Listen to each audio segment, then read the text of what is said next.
Hi everyone, I'm new to the streets, Ken Efseroff, and welcome to The Street Hits the Road. As today we are in beautiful San Diego, California to focus on all the really important work Acurexa is doing in the world of cancer research. Now the San Francisco-based biotechnology company is now working to battle cancer through stem cells and a partnership with StemImmune, which is where we find ourselves today. George Yu is the CEO of Acurexa. George, welcome back to New to the Street on the Road. Thanks for having us here in StemImmune. And thank you for coming out to California. It's our pleasure. We wanted to find out what Acurexa is doing right now to battle cancer and your collaboration with StemImmune. First of all, for people who are not familiar with Acurexa, bring us up to date on the company and how you founded it. Acurexa was originally founded with the goal to deliver therapies in a targeted fashion to affected areas of a patient's body.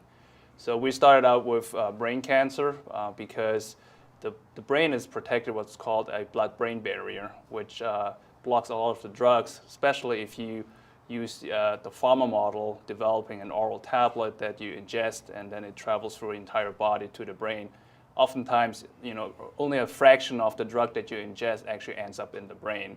So our approach to solve that problem was to develop technologies like the implantable wafer that delivers chemotherapy directly to the tumor, or our branch point device, which allows you to deliver drugs or cells directly to the brain. Now, what is the blood-brain barrier? I mean, I've seen certain, believe it or not, Halloween costumes where they show what it looks like. But for the person watching who's not familiar with what a blood-brain barrier is, tell us. Well, if you look at the Halloween costume, oftentimes you see the brain matter, what they show you on these costumes. But what you don't realize is there's a membrane that protects that brain, and then on top of that, the skull sits over it. So if you actually want to penetrate a drug to that brain, you actually have to go through that membrane. And if you don't use a technology that we have, where you just directly deliver it to the brain, but instead use an oral tablet, that tablet has to travel through the entire body and get through that membrane, and that membrane is really hard to penetrate. Now, we talked about targeting brain cancer. Acurexa has a device that actually does that.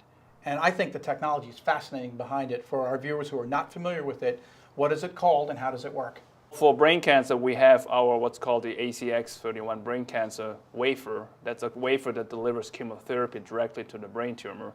That is a collaboration that we have been having with Johns Hopkins University and Dr. Brem there. So that allows you to place these wafers directly into the tumor, and it slowly releases the chemotherapy, which also means that you don't have as much chemotherapy in the rest of your body, reducing the systemic side effects. Now, when people hear the term wafer, what exactly we're talking about? What does a wafer look like? The wafer it's a polymer wafer, so it's basically plastic. You would probably look at it today, and it's the size of a dime, of a coin. It's made of plastic. It degrades over time slowly, about 4 weeks in your body, and then as it degrades, it basically releases the chemotherapy then. And this has been tested on humans, and it's proven that it's working. There's a wafer that's already approved today. It's called Gliadel. That's already approved by the FDA. What we're doing is we're using that drug and also another drug, which is called Temodar, which is an oral tablet, which is also approved, and combine it into our wafer. And this specifically targets the areas of cancer in the brain, and it doesn't affect the healthy tissue around it. You place the wafer specifically into the tumor site, so you want to avoid that the chemotherapy goes to other parts of your body other than the tumor. The chemotherapy, the chemicals in the wafer know not to attack the healthy cells. Well, the way you place it, you want to make sure that the chemotherapy doesn't attack your healthy cells and really focuses on the areas of the cancer. Now, the other thing that we have been discussing for some time right now is your branch point device. I think that technology is fascinating, but again, some people are not familiar with what branch point is. The branch point device is a device that allows you to reach certain areas of the brain with only one penetration. So if you look at how stem cells are delivered today to Parkinson's patients, for example, you use a regular syringe which is straight, and the issue with that is you have to use up to 16 injections in the brain with obvious risk factors like bleeding and stroke. With our branch point device, you only need one injection, and then once in the brain, you can actually branch out to other areas there. So it specifically targets the areas of cancer that are in the brain, and it doesn't affect any other healthy parts. You can use that device certainly to target specific areas like cancer, for example. And the response from the medical community? It's been fairly positive. I mean, every time we present it at medical conferences, I mean, everybody understands that there's a need, if you look at stem cell delivery, for example, to make sure that you're very targeted and very accurate in your delivery. How did you come up with the concept? I mean, it's a brilliant concept to target one specific area, because in the past, chemotherapy can wreak havoc on the body.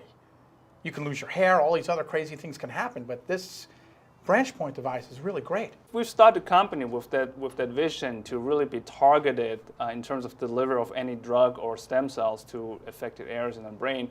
And we've been, looking around for technologies. So one was the brain cancer wafer that I spoke about at Johns Hopkins.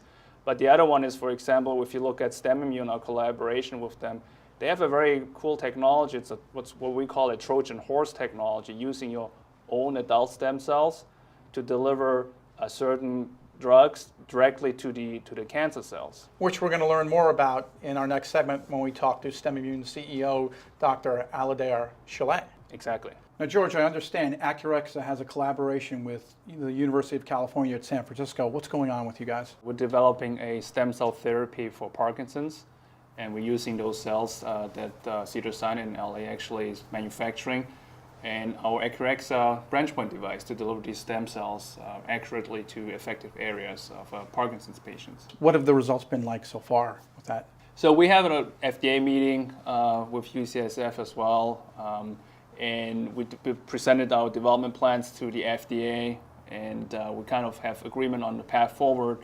And at this point, we're getting ready to take the next steps in that collaboration. When that collaboration happens, it's going to mean that patients that suffer from Parkinson's disease will have another option towards battling Parkinson's, which is absolutely devastating. That's our goal, of course, to develop a therapy that will help Parkinson's patients have another option to battle that fairly devastating disease. But before we get to that point, we'll have to go for a number of clinical trials. We'll talk to you again shortly, but up next, STEM Immune CEO Dr. Alastair Chalet joins us from STEM Immune to discuss his collaboration with Acurexa. You're watching New to the Street on the road from San Diego. We're back after this.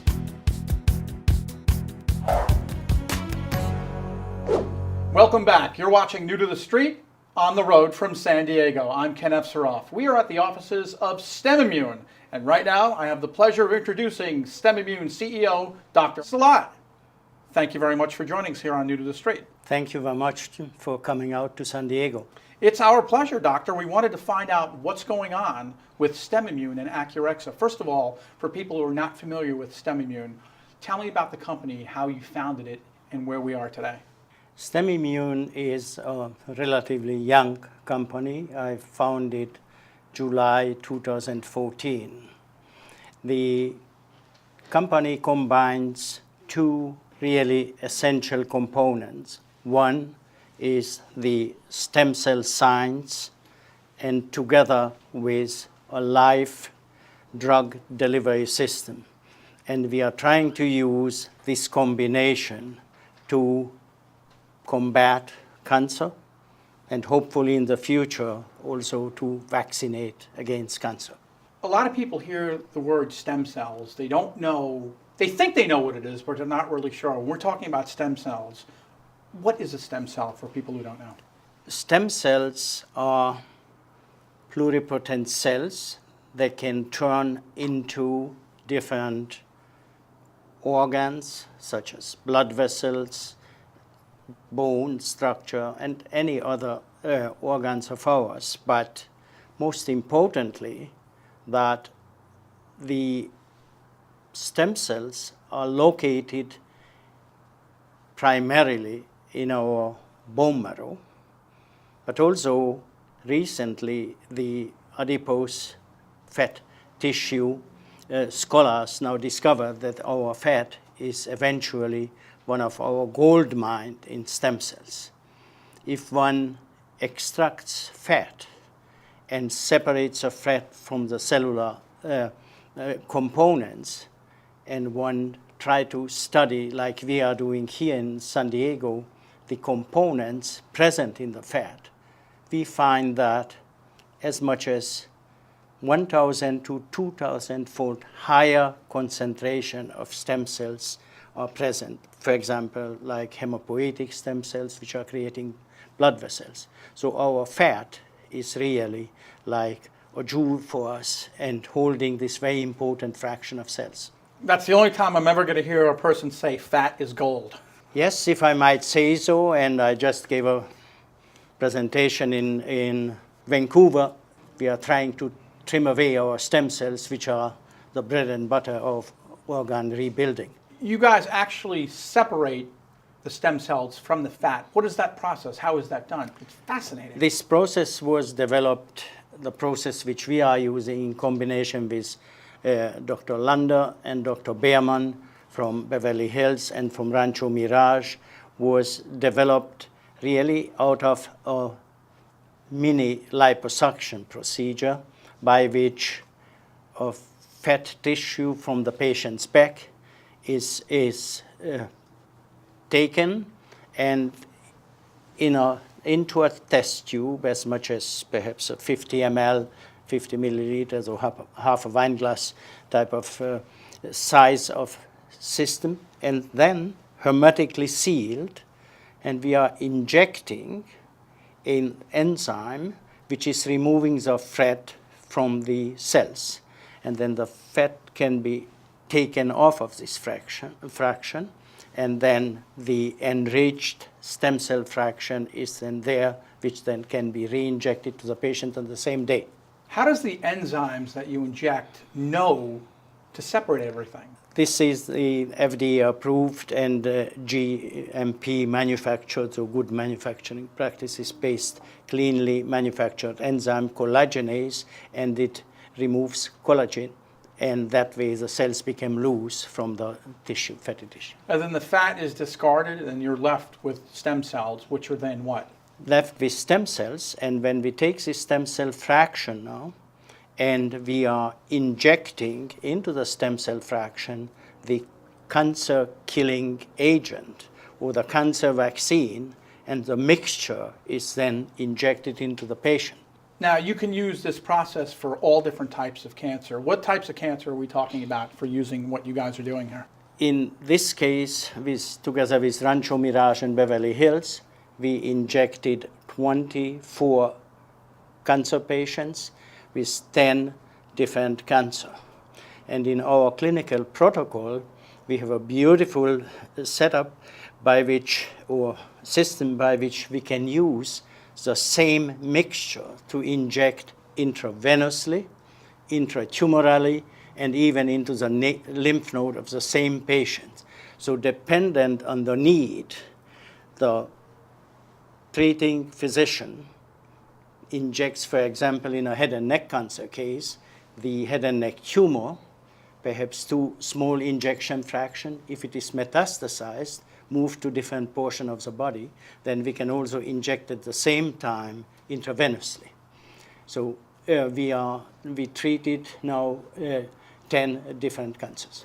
In addition to the cancers for humans that you guys are treating, this stuff can be used on animals as well, correct? Is perfect. I think your comparison is very, very important, and why it is important is because we do not have models for pediatric children's treatment.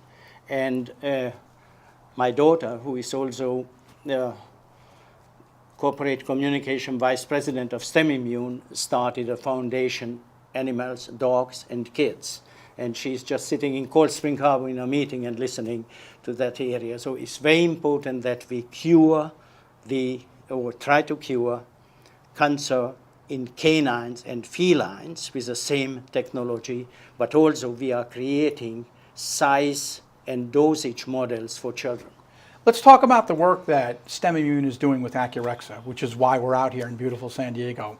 You guys are collaborating. Yes, this collaboration is a relatively new collaboration, and we are now trying to apply the patient's own stem cell system and returning it to the same patient through the autologous stem cell transplantation system. Now with Acurexa, we are trying to do definitely combination of the stem cells and the Acurexa used presently chemotherapy drugs in the first level.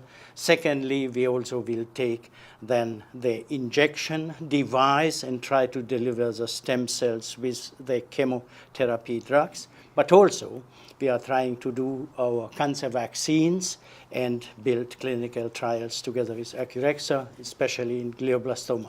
You're doing a lot of good things with Acurexa. STEM Immune and Acurexa working together is really a good thing. Separate yourself as CEO of the company. What do you personally get out of battling cancer and trying to eradicate this? So it's a very important point.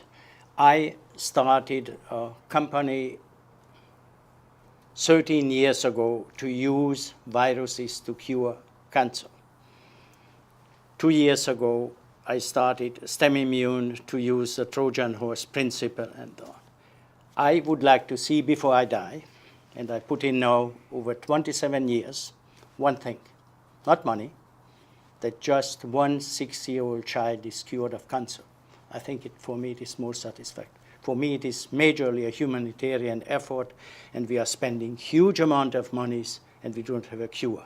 Now you talk about the huge sums of money that are spent every year by Big Pharma on cancer research. Why do you think so much money has been spent over decades and decades, and the progress, some people might think it's not as forward as it should be? They haven't really gotten where they should, despite, I guess, hundreds of billions of dollars spent Yes. in cancer research. Cancer is a very complicated disease, but I think we have some light on the horizon.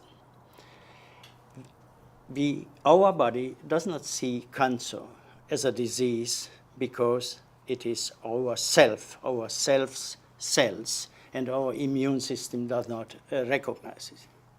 If we can teach our own body's immune system how to recognize cancer as foreign and combat it like it combats bacterial infections or insect bites or others, I think we will win. With these technologies, what we are doing is using a live agent to target cancer cell and kill them and show the body that it is foreign. Hopefully we can teach our own immune system in our body to recognize tumor as foreign and not only kill it and help to kill it, then also perhaps work out a future vaccination against a specific cancer. So you're almost tricking the body cells into doing battle against cancer ahead of time.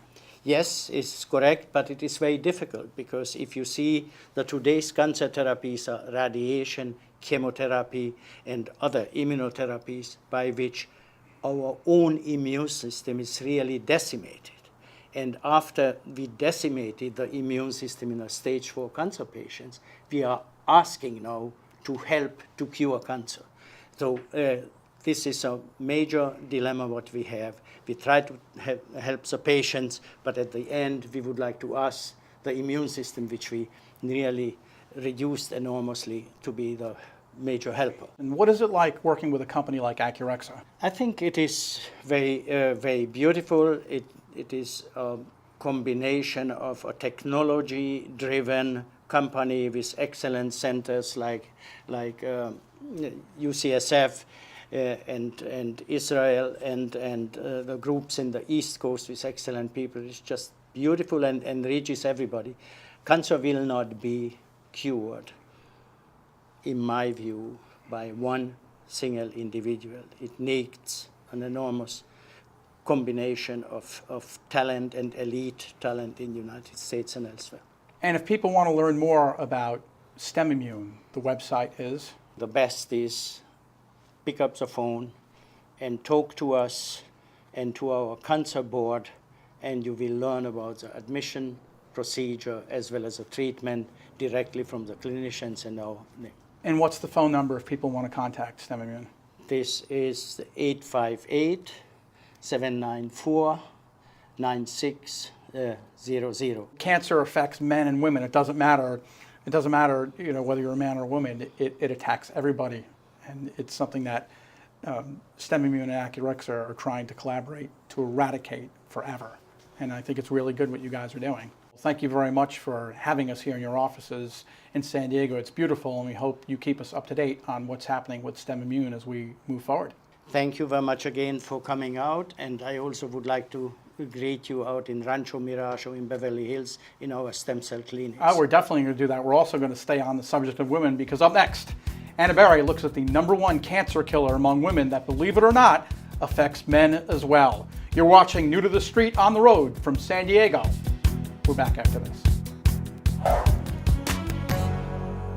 Hi, I'm Anna Berry. Welcome to New to the Street on the Road. We are here in San Diego at the headquarters of STEM Immune, and I'm speaking with George Yu, the CEO of Acurexa. So as a woman, breast cancer is always on my mind. It's always a concern.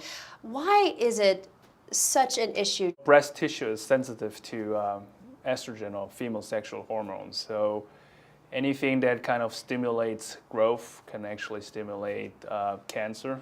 Cancer cells are basically cells that are your own cells that are growing out of control. So that's why breast tissue that grows with estrogen can also grow out of control, and that's why it's more sensitive to that.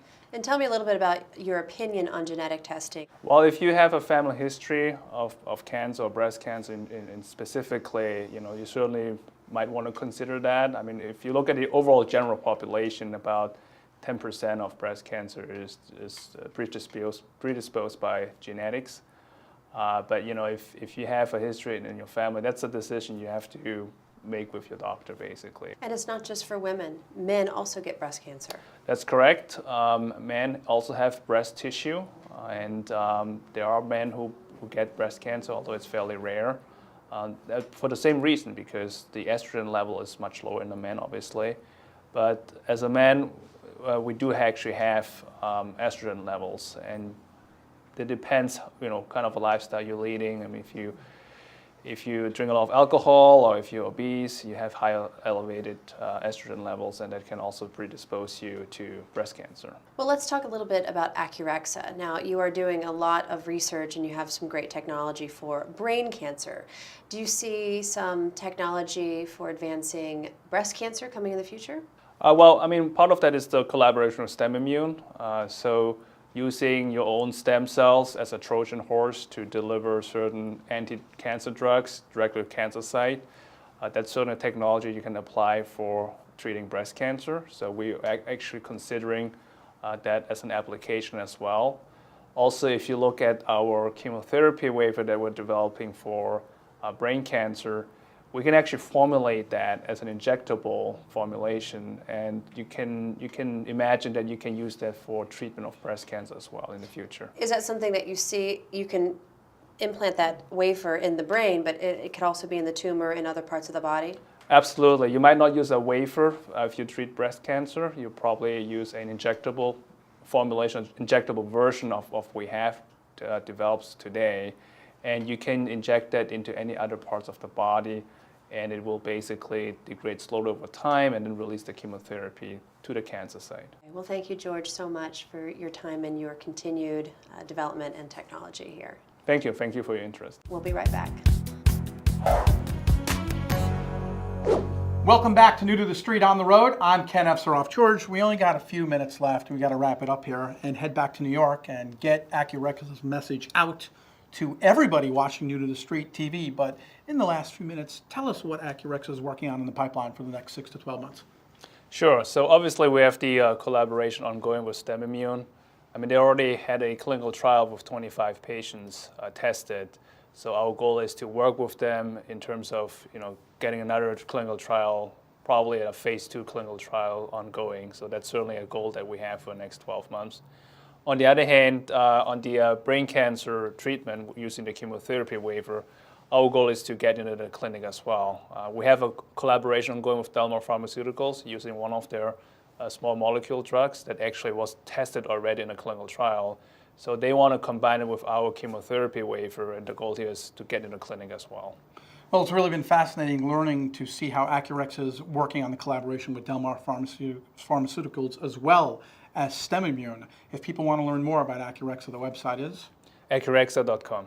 That's all the time we have. Thanks for watching New to the Street on the Road. If you want to learn how New to the Street can profile your company with an exclusive half-hour special, just visit newtothestreet.com and click on the Get Me on TV logo. Follow the instructions. Then one of our representatives will get in contact with you. I'm Ken Evseroff. For Anna Berry and all of us here at New to the Street TV, good night from San Diego.